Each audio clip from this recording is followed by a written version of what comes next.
I'm Adeline Turman, and I'm an artist. My medium is plant,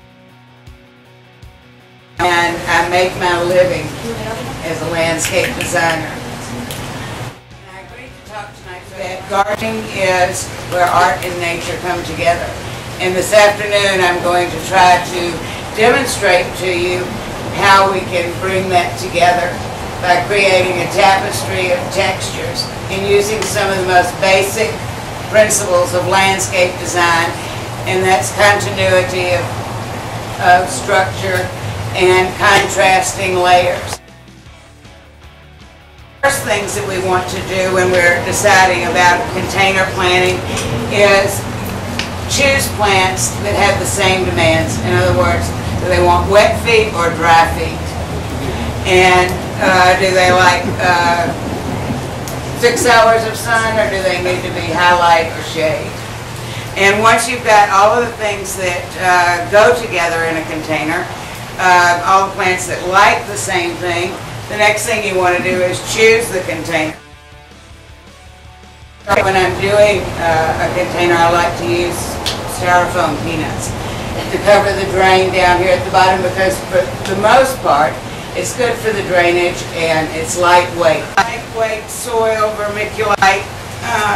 So I'm going to empty this into the container. I do this every day, and I never thought that I would be telling somebody how to do it. Arrange your plants in the container and see how you're going to place them in there first. And you always want to make sure that the plants are wet. Don't plant any dry plants.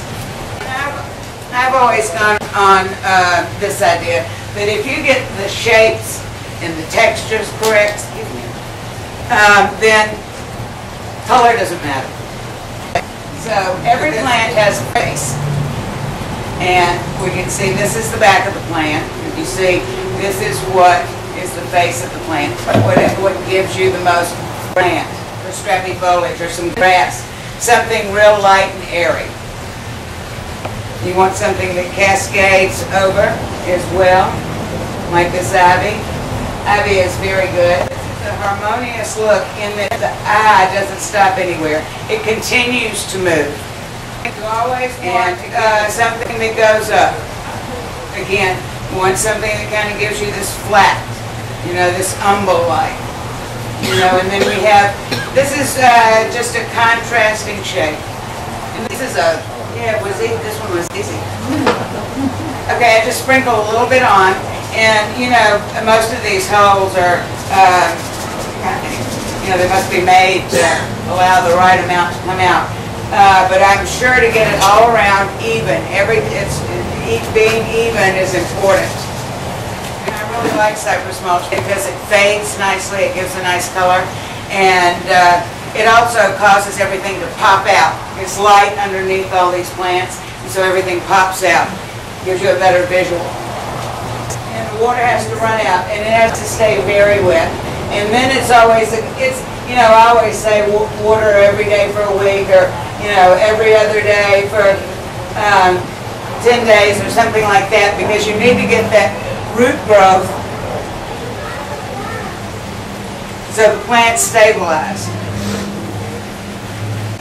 But yes, if you pinch back the blooms when they're spent, then you're also promoting more blooms.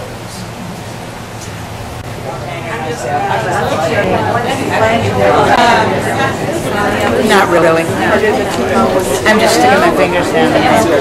Okay, you got these two left. Okay. That's going to drape up.